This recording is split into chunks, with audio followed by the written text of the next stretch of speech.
Let's anyone's cut ever that. tried Let's to make do. sure we cut that. I feel like I'm just a whole different person. I'm back to the worst version of myself. In San Diego, I was kind and patient.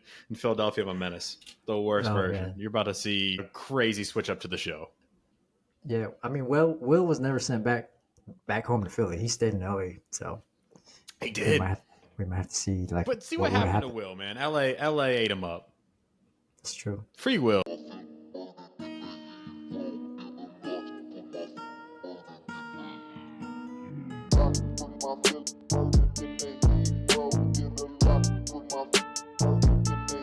Growing up, my dad legitimately only showed me Will Smith movies as a kid. Yeah. So like Will Smith is far and away my favorite actor. He's like my dad. It sucks that a lot of people feel very, very different about that now. His fault, but still, I mean, I love him. They've never seen Men in Black 1, and it shows. Men in Black 1. Favorite Will Smith movie. This is not the episode, but I'm gonna make the episode. It's my favorite movie. It's a horrible movie, but it's Wild Wild West. He literally says that's his worst movie. Why? Yes, it's a bad movie. It's a very bad movie. It's not good. It's my favorite movie of all time. It's not close. If you know me, I talk about it too much. It's the best thing I've ever seen. Low standards yields, great results. So it's great, man. I love it for you, bro. I love it for you, bro. Wait, do you have a pick? Do you have a pick for your favorite? I Am Legend. Okay, it's classic. It's great. You can't go wrong. I mean, it's a lot of things within that, but we'll save that for another episode. Top 10 favorite Will Smith movies. We'll save that for the Will Smith show. But in light of ranking things, what do we got on the show today? What do we get into? Ooh, I am excited for this one. I know all my 2 listeners will be stoked. Your hundreds will be even more excited. No, overused, overrated, overhyped. What other words are we using here? I think that's the top 3. Overused, overhyped, overrated. Equipment. Sorry, I forgot to put that. It's like, JT, where are we going? Like, what are we rating? Overused, overrated equipment. Top 3 that we think. Okay, I like that. I'm into it. I'm excited for it. Bridging from our overused and overhyped and slept on exercise selection, taking it to the gym, talking through equipment. Let's not define equipment, because I had a very hard time with this. So there might be a thing on my list that's not equipment, but it's in the gym.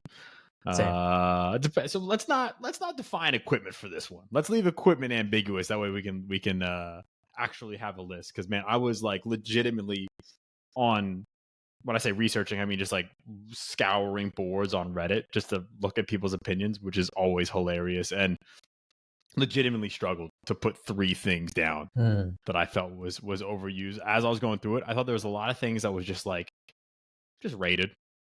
Like that's where it should be. Like that's as hype as it should be. Like that's adequately hyped. There are rated equipment. Yeah, that was rated. I felt like that was rated. You know what I'm saying? The slept on, the underused was way easier. I had like a massive list that I had to pick from, but this one, I don't know about you, was very hard for me. That's an interesting thought. I'm wondering if there's a parallel between if the longer list you have for underrated equipment shows the bigger growth mindset. Just probably if you have a longer slept on list for equipment, then you're just, I don't know, more intelligent, kinder, cooler. Yeah, probably those things. I got like 2. Probably those things, but no. So before we get into it, we don't know each other's picks. So all these reactions of me just screaming ooh and ah over and over again are real. And next week we're going to drop our underrated episode, right? So our top 3 most underrated equipment. And as always, if we pick something that you love, we don't hate it. We don't hate you. We don't hate these pieces of equipment. We just think that they're overused. But please, please, please hit us up in the DM, call us, text us, whatever. Let us know why you love it. We need that defense of your thought process there. Right. Listen to our points first on why we think it's it's overrated, then Don't just attack us. don't put a stop here. Let's define first. I think you did a little bit, but just to make sure a little bit more clear in terms of what overused and overrated is. We both agree that we're basically trying to explain that these pieces of equipment, we just use too much, but we use them. I think that's first and foremost. Yes. Like there's things in here we actually do use within our programming, but there's reasons why we think it's overused. So it's just not optimal. I think that's like a common thing that we'll talk about here. Yeah, for sure. Like, and so inside of my list, like I didn't put, Bosu ball because I don't really use that. Right. So it was like, I'm not just going to attack things that are easy, like low hanging fruit to attack. Like I'm not going to attack David Weck in this episode. So like he's safe right now, but like it's things that, I've used in the past or I might potentially still use. Okay. But I just think, looking at the field, looking at how other coaches use them or how they're marketed potentially, they're not solving as many problems as they claim to be, or there's really no reason for them to be in the program. All right. Love it. All right. JT, kick us off, man. What you got for your number 3? Number 3, the Bosu Bowl. Are Just you like serious? what you just mentioned. Yeah, I'm serious. It is the Bosu Ball. David Weck is not safe in this episode. That's crazy. He is not safe from You just let me lie to him. He's not safe from me for sure. So the Bosu Ball. One of the reasons why it's on my list because I have used it before. So I think going back to what you mentioned, I have used it. I don't really use it now. I don't really use it now. One, because I just can't find one every time I train in a gym. And 2, the reasons I used it before, or the reasons why they were in my program before are not good reasons. That's the biggest thing. Yeah. Right. I was trying to in the past, why would you throw it in the program? Razzle dazzle. Is that a good way to? I was trying to razzle dazzle my clients. Try to spice it up. Here's something fun. Here's something challenging. Ooh, can you do it? You could do a squat, but can you do a squat on the Bosu Ball? All right. And I was trying to look favorite. at I was trying to look at the face. Best... I getting challenged. I got They're fighting for their life. I got him. The best rationale behind having anything in your program. This is a little spicier. I'm gonna spice this up. Spicy. This is a little razzle dazzle. Just a great rationale. Within that, I would say the reason why I would consider it overrated is, for one, it can easily be used as a razzle dazzle tool. Mm-hmm. Right. From a client's point of view, like it's challenging, both from a client and coaching point of view. It's very challenging, right? Yeah. Whatever you do on there, probably going to be harder than whatever you do not on there, which yields higher risk and also yields a potential higher challenge, which is tough to battle because sometimes if you show something that's very challenging for a client, they want to do it. And if they could do it, yeah, that's fair. They'll do it even more. Like thinking that it since this is challenging, it must yield results. Right. When that's just not like it's not the results you're seeking. Right. So now that's what the thought I had in my head. Like, yes, it's hard. Yes, this person is doing the thing. Yes, they feel better about doing the thing. But is that thing is what I need them to be doing? Is it leading to their goals? Probably not. Right? Probably not. For example, a squat, barbell squat. Hmm. If we're trying to increase strength, you can do it on the floor. Cool. It's pretty hard. Can you do it on the Bosu Ball? Ooh, it's a little harder. Can you do it? Maybe, maybe not. Yeah. So those kind of things come to mind when I was like, don't need to be doing this.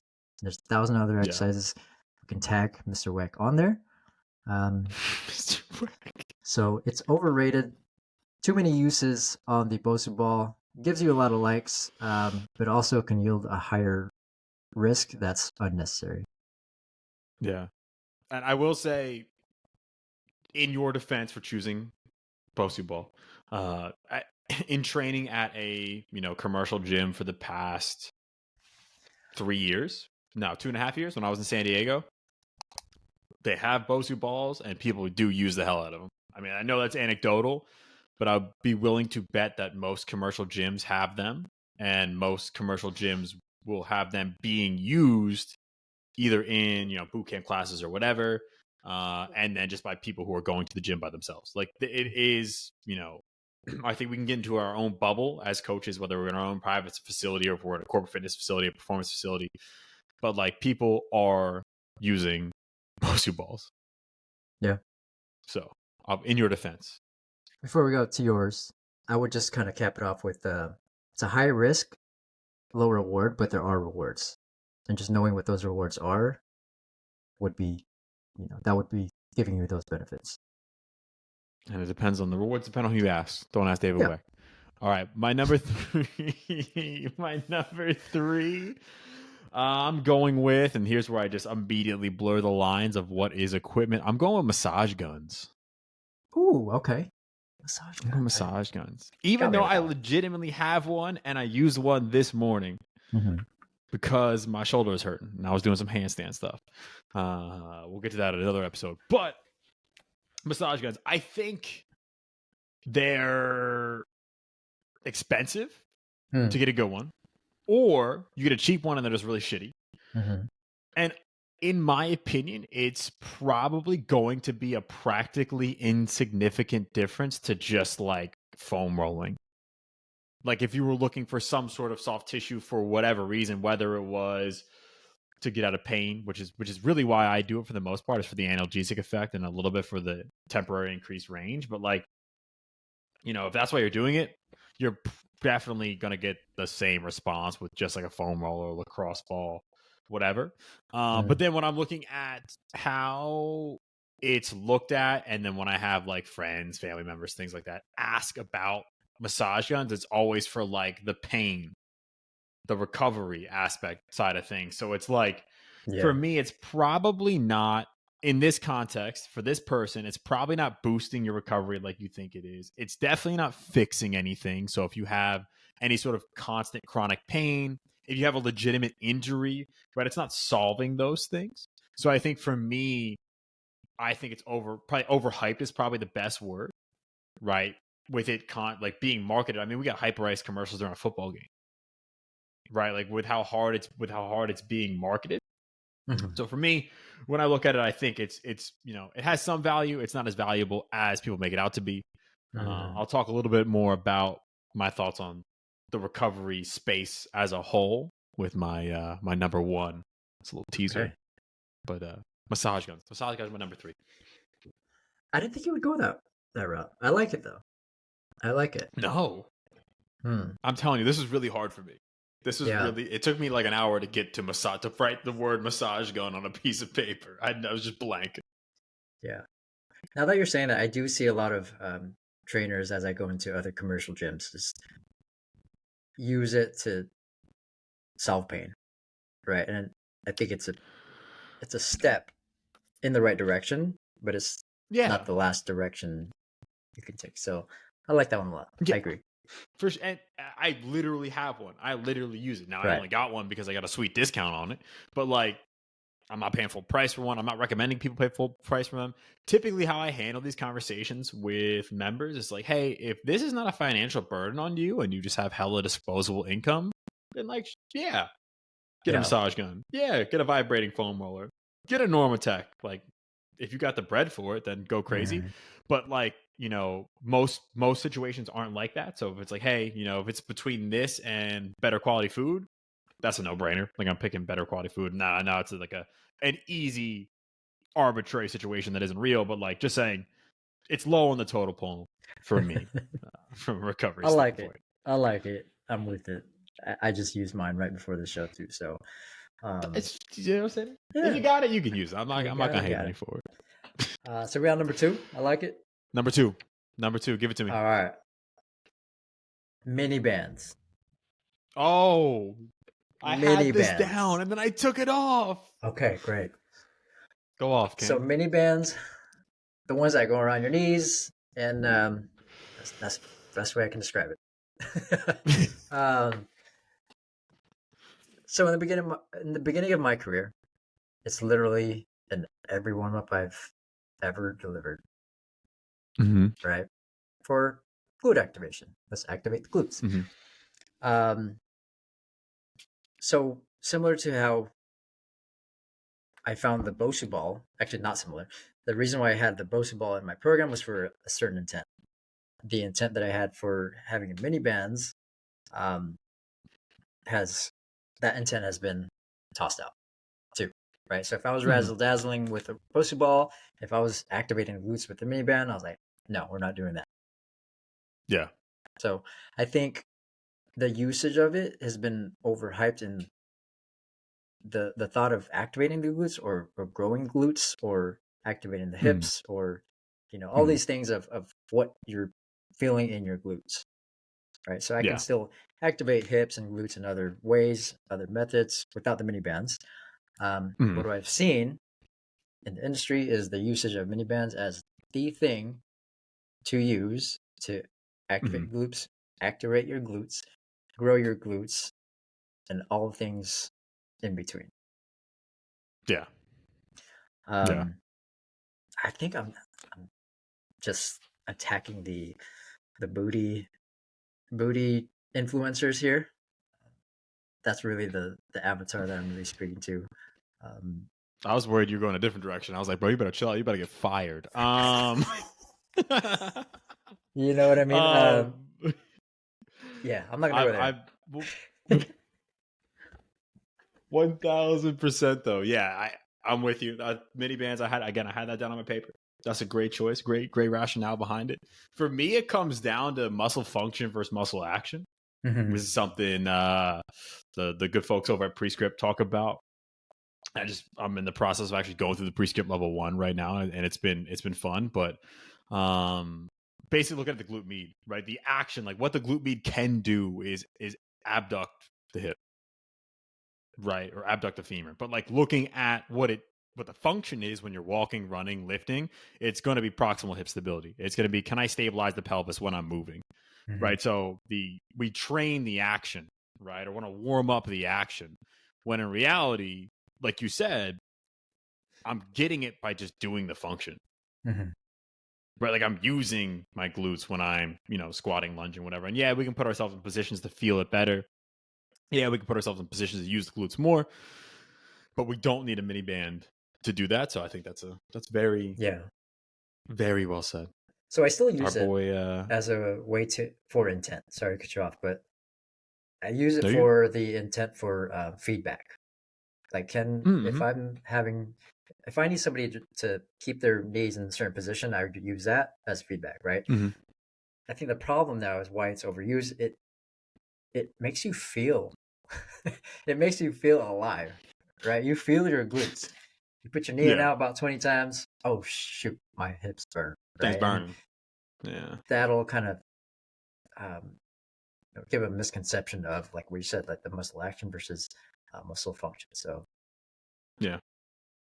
And you talked about hypertrophy, or you talked about the booty mhm, boot camp style of training. Like again, no knock on if you're growing your glutes go crazy, but mini bands, if they're in your program, should be very far from the meat and potatoes of your program. Like it should be very low volume or not in it at all, because thinking about what the stimulus we need for hypertrophy, like thinking about mechanical tension, thinking about overload, right? So if you have whatever red, blue, green, black bands and you're doing sets of 20, like you can't overload that muscle anymore other than with volume or maybe more time under tension, but still it's not a great stimulus for growing muscle. So it's like juice isn't like we could spend more time doing more productive stuff.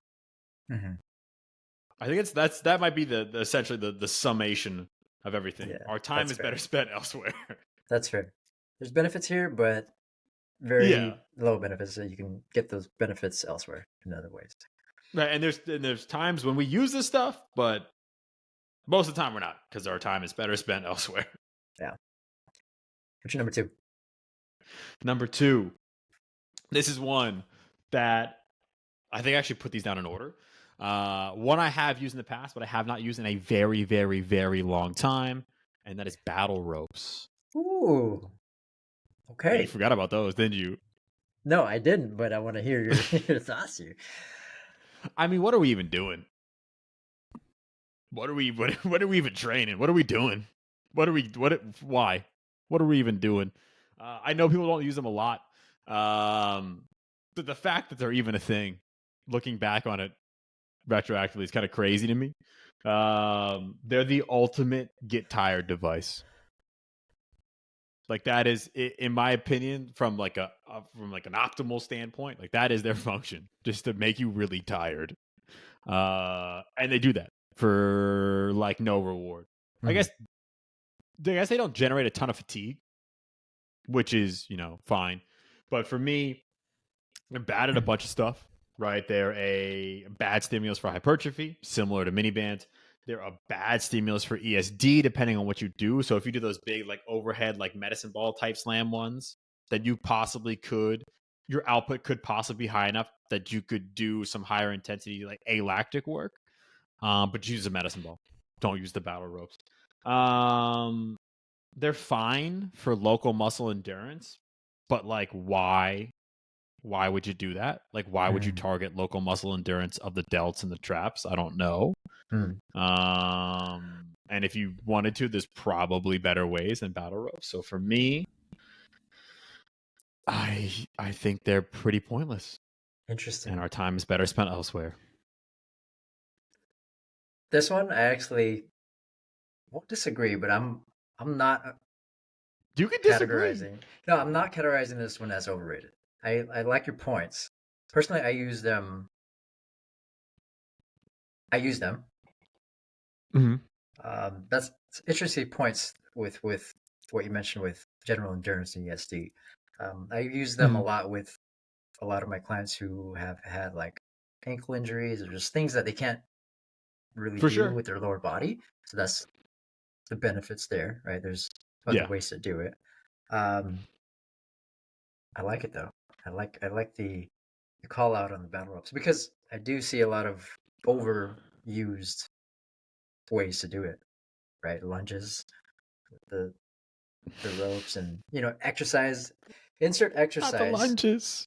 with the ropes. I think that's where it's like, Lateral squat, little Bosu ball. And I've done all these things. right, me too. But I think if you're looking at endurance itself or ESD itself, there's a way to use it. I would agree with you if you're doing everything with the battle ropes just to razzle dazzle. That's where it's overrated. Yeah. You know, And we've talked about this on the show many times. Like, there's a time and a place right? for giving people what they want, smoking them, whatever. But again, like this purely thinking about how good is this piece of equipment, Yeah, for right? So sure. JD saying like you might use these, that's okay. But I have a feeling that I don't know. I feel like I'm gonna get killed for this take, and I don't know why. I At the like back it. of my head, I feel like I'm gonna get absolutely smoked for this take. But I'm standing on business. Battle ropes I suck. like it a lot. I like it a lot. It's not on my underrated list, but I'm gonna add battle ropes for just so for feet for proprioceptions. Walking on it barefoot is pretty cool. Oh, Um, okay. I'll give you that. so there's I'll give you ways to that. use it, but the way it's There's actually ways to use it. There's ways. I'll give you that one. I'll give you that one. That's. I wasn't even thinking about that. That's fair. okay. I like your All right, points number though. one. Number one, TRX. Ooh, talk to him, JT. TRX. Talk to him. Rope. What's the other words for it? Not just the brand, because brand's Suspension brand. trainer. I think they're called Suspension suspension trainers. trainers. Suspension trainers. Overrated. I Mm-hmm. like them a lot for rowing your body weight. Great. Um, Mm-hmm. Everything else within that, better ways to do it. Better. They stink. They don't stink, but For yes, they're overrated. example, I's, Y's, and T's. All these shoulder things. Mm-hmm. You know, if we're targeting like the rear delts or other shoulder stabilizer muscles, just use lighter weights. go in a prone position, no weights at all, right? And then gravity is the weight. So when I see people using a lot of shoulder exercises with the TRX, other than like a row, there's a lot more limiting factor. Ooh, see, whatever we're doing here, I'm getting some praise. I don't know what happened. A lot of limiting factors are at play, right? When doing exercises on TRX. For example, the wrist, right? If you're using exercises other than the row to like a Y, for example, on the TRX, your wrist would probably be the limiting. What's going on? The wrist is usually the shout out limiting to factor. Max. Right. So a lot of those things, there's better ways to do it. And I think it's overrated, overused in certain exercises where you can definitely be doing other exercises that yield greater benefit for, I think, what you're trying to do. Yeah, Bob, I feel that you're such a hooper. Always talking about people's wrists. I know people have been getting it. Real quick for the listeners at home, anytime we pause and say something, it's because our Max, whoever decided to, like, when you do a thumbs up, make a thumbs up come on screen. Whenever you move your arms, have fireworks explode behind you. Stop it. No one's asking for this, Apple. No one's asking for this. That's overrated. Please make it stop. Number one. Number one, stop it, Apple. But no, I think that's great choice. T-Rex are expensive as hell. T-Rex, the brand, is expensive as hell, so that's another like layer in there from a practicality standpoint. But no, I think it's a great choice. I always think back to, again, back in the CrossFit days, you know, everyone would be like, kipping's bad for you, and then physical therapists be having their patients doing kipping eyes, Y's, and T's because they couldn't handle their body weight. Yeah, that's so right. it's okay. How is this happening again? Apple, stop it. It's okay at a lot of things. Great for bodyweight rowing, but yeah, like, you know, if you want to do rear foot elevated split squats, it's not great for it. Like, it's too unstable. If you want to do even like ab wheel type movements, like, you're better loading a barbell because it's going to be more stable and it's going to be easier to brace, right? Like, it's just okay at a lot of stuff, and like you're laying out, time is probably better served elsewhere. Like, I love, like, we can quantifiably progress any sort of, you know, SCAP drill, whatever you want to call it, like IYT, AW, whatever, by either prone or, you know, chest supported on a bench, going from just your arms to 2.5 to 5 to, you know, now we can actually quantifiably show improvement versus like last week my feet were here and now my feet are kind of here. Yeah, exactly. And I see a lot of like single leg squats, or like you said, rear foot elevated split squats. As a coach, that takes probably longer to put on their foot than actually doing the exercise, for one. You know, same with the plank runner. So it's like, let's just cut that real quick. The plank runner. And assisted things, just use a wall. You know, you don't need a TRX to put somebody's hands on that. But before you go to your number one, it actually, I removed it, but it was actually on my underrated equipment as well. Oh, why is that? Lens of a coach, overrated. Lens of a client, underrated. So I don't think a lot of clients really care to bring it with them, like from a traveling standpoint, or like you can actually bring it with you and do some stuff with it. Like, they're all okay things, but if you're going to be away and you're not going to be in the gym, okay, might as well use this. So so a little underrated in a pinch workout tool. Yeah. Okay, I could rock with that. I do have something similar as my number one underrated piece of equipment. Wait for next week then. I'm pretty sure it's my number. So a little teaser for next week, but something similar is my number one. Okay. It's number one today. But my number one overrated, overused. Again, this is why I was like, we're not defining equipment, because this is not technically equipment, but I'm going with wearables. Ooh. So things that are found in the gym, but not necessarily gym equipment. But I was really struggling with this list. So, Whoop, Aura, Mm. Fitbit. Again, I literally have a Garmin watch. I be tracking my steps. But again, thinking about how it's marketed, its place in the marketplace right now, and then how people use them, and specifically how people I've worked with in the past use them. So I think first and foremost, they're not great at tracking most things. So if they're not great at tracking caloric expenditure, they're getting better. They're not great at tracking heart rate when you're doing things like lifting. They're getting way better at that. They're not great at tracking heart rate when doing things, ESD related things out of like biking and running. So anytime you're really moving your arms outside of your normal gait pattern, it can be tough at tracking stuff. But for me, I hate what they become, right, or what they can become. And I think Yeah. Dr. Andy Galpin used this term exporting our physiology like years ago, right? We're exporting our physiology to a device. So I'm no longer subjectively and qualitatively assessing how I'm doing, but I'm just saying, oh, my Whoop says this, so I'm not going to train, or my Aura says this, so I must be doing this wrong or feeling this way. When in reality, we're not understanding the standard deviation or the standard error or the user error, right? Quite frankly, that's going to be involved in any piece of technology, right? It's going to get stuff wrong within a certain bandwidth, right? So we have to, at the very least, have some of that subjective stuff in there as well. And I alluded to the recovery market earlier, and this is kind of like a bigger overarching thing. But I think it's like almost like a microcosm of the healthcare system to a certain extent because it's super reactive and not proactive, right? The most proactive thing we could do for recovery is not do stupid shit in the gym, right? Or not do too much in the gym, but we're not doing that. We're going to classes that are beating people down. We're just signing up for marathon training. Like we're doing too much physical stuff. So our reaction to that is selling people recovery products. And I'm like, go get the bag, Whoop.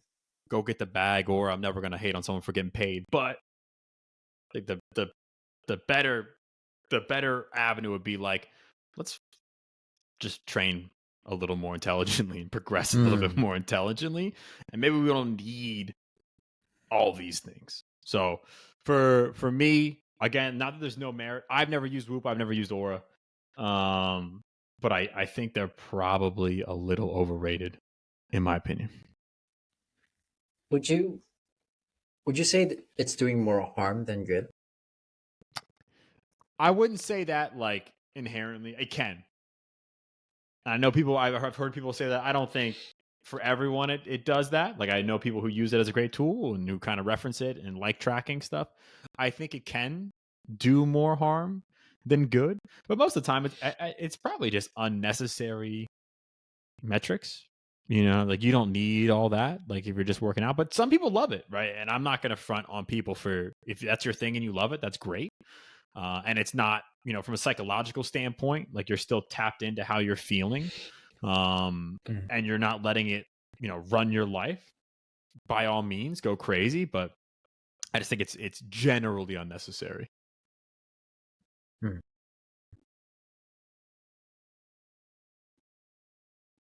A lot of thoughts. I shocked you with that one. A lot of questions. I like it because I'm viewing a lot of different populations here, right? I think the world as a whole, I think it'll create some awareness. Okay. Within that, there's pros and cons.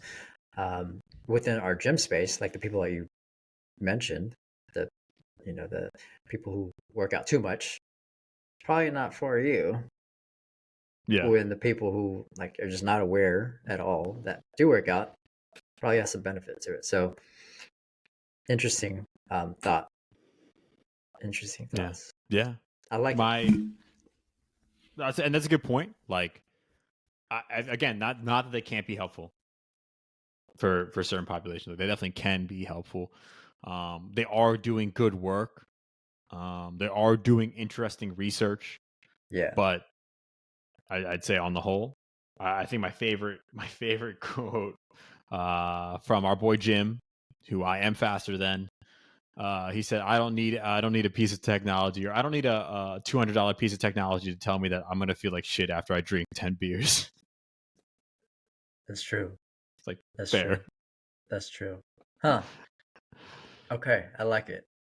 Maybe we should have a wearable technology episode because I have more Well, I think we need a questions full. than thoughts here. I have more questions than thoughts That's here. what we need. We if the let us know if you want the full wearable episode because we 1000% could rip a full wearable episode. I think that'd be a good conversation.